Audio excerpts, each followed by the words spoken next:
U.S. President Donald Trump claims Venezuelan President Nicolas Maduro has been captured and flown out with his family. Caracas has called an emergency meeting with the United Nations Security Council.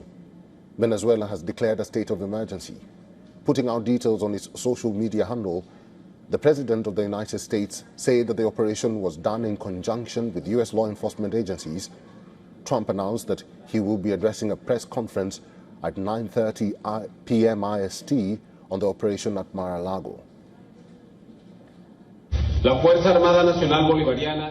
The National Armed Forces of the Bolivarian nation informs the whole world that in the early hours of the morning, today 3rd of January, the Venezuelan nation has been the target of the most criminal military aggression by the government of the United States of America.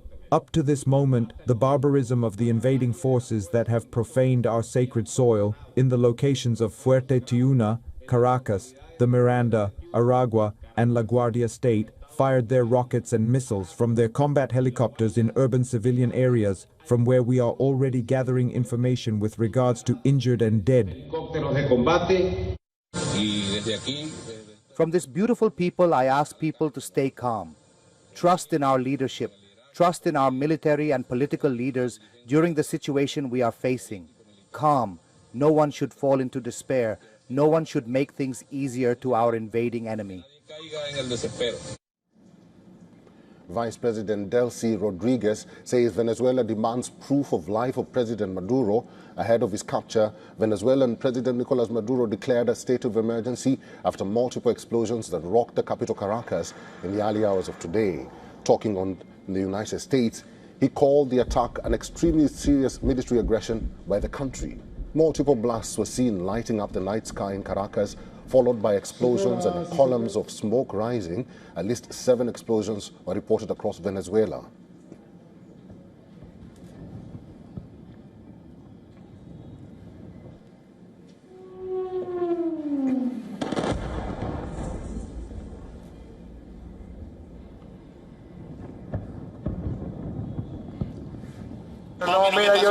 I live here in Chacao, and approximately an hour and a half ago, we felt planes flying and explosions. Several explosions, at least 8 or 10. And now I went out to look around, and now all you see is smoke, smelling like creolin. According to reports, electricity was cut in the area and sounds resembling low-flying aircraft were heard around 2 a.m. local time. According to U.S. media, Trump administration officials said they were aware of reports of explosions and aircraft over Caracas.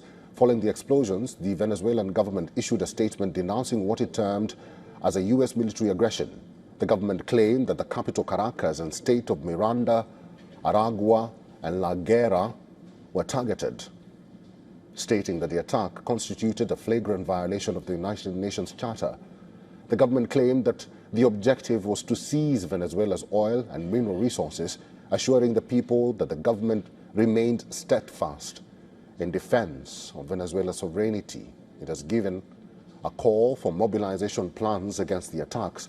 Maduro's government claimed that armed forces had been deployed to guarantee sovereignty and peace, stating that the president has signed a decree declaring state of emergency. It asserted the right to exercise the country's legitimate defense to protect the people. Since last September, U.S. forces have carried out at least 35 of maritime strikes in the Caribbean and the Eastern Pacific, killing more than 100 people. According to the data, 2 strikes occurred off the coast of Grand Roque, 1 strike in Sucre, 4 strikes off La Guardia or La Guerra, 4 strikes near Buenaventura, and 2 strikes off Acapulco. These incidents marked a significant escalation in U.S. military activity, raising concerns about regional stability and security. Russia condemned the U.S. military action in Venezuela. Russia calls Maduro's capture unacceptable violation of the sovereignty of an independent state. They added that there was no tenable justification for the attack and that ideological hostility had prevailed over diplomacy. In neighboring Colombia, Colombian president ordered the deployment of military forces to the Venezuelan border. The U.S. Embassy in the capital, Bogota, has urged its citizens not to travel to Venezuela. It has urged all U.S. citizens in Venezuela to depart immediately.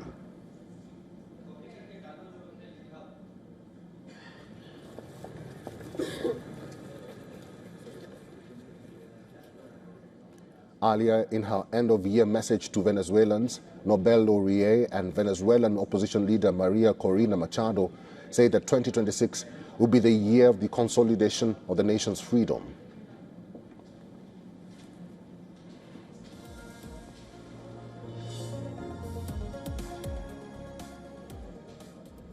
And joining us live from Kuala Lumpur is Collins Chong Yu Kiat. He's a foreign affairs and security strategist at the University of Malaya.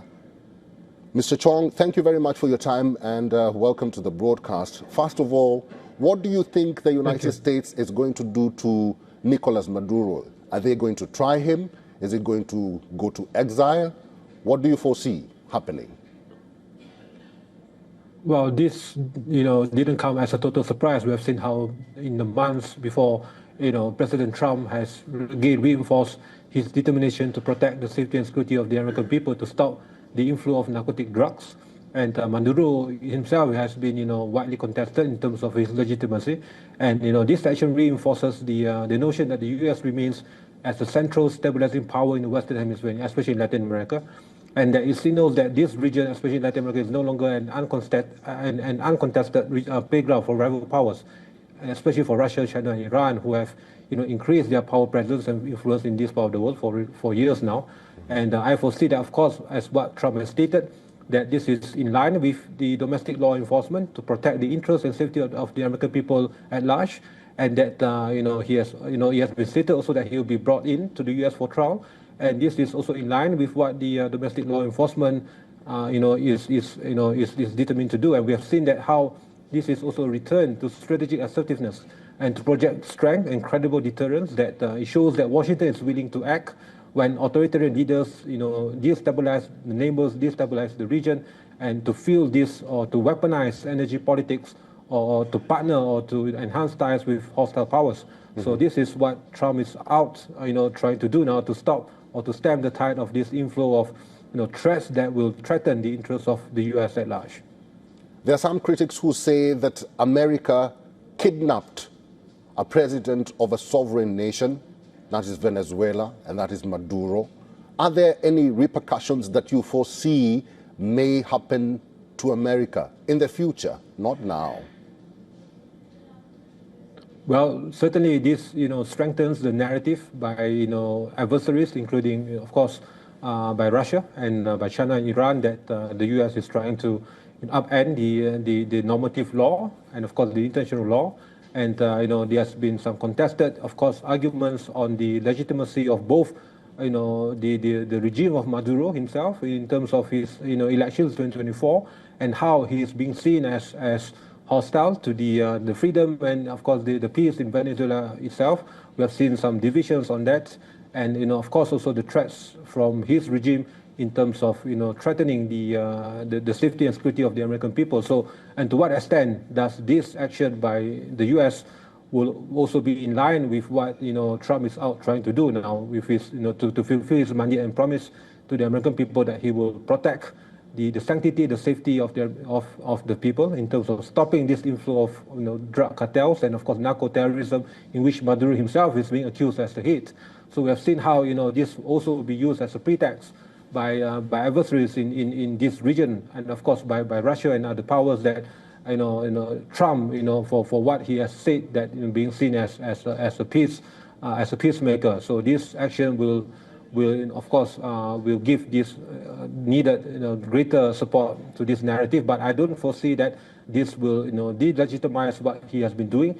He's standing up for America first with peace through strong approach to have this credible deterrence. Of course, diplomacy has been used as the first line of defense, but it has been weeks and months now. I think this is nothing of a total surprise. He has given the warnings beforehand that he would need to see some changes on the ground, but he has not seen that, and he's now leveraging on the timeline to put a stop to this. And as the opposition leader in Venezuela has also stated, Maria, that give the full time frame and calmness and trust on President Trump to do what is best for the region and, of course, for the people and for the Western Hemisphere as a whole.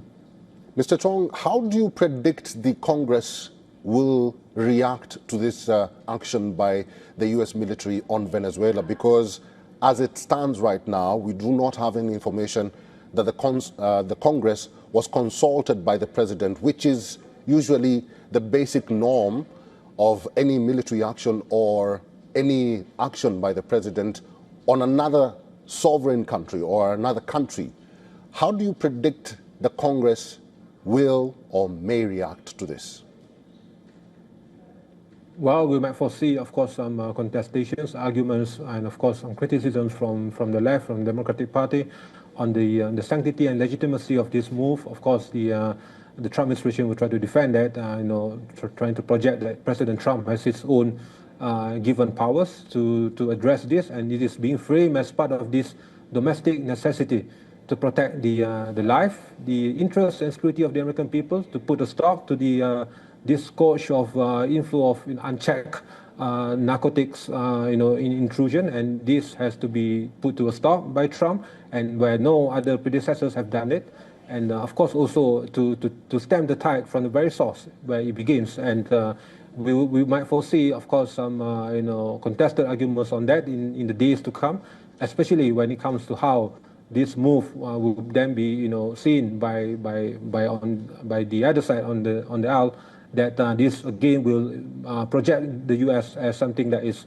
hypocritical in nature, and that it will undermine the safety and interests of the American people throughout the world, and that also it will give this new fuel and added power to different powers, especially by China, to Beijing and Moscow, that of course also to project that the U.S. is not a trusted ally or partner.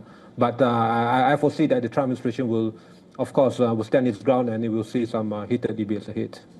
Mr. Chong, stay with me, because this is a developing story and we are getting updates in our newsroom. So stay with me. We'll be talking more about Venezuela and the repercussions, or what happens next to the nation.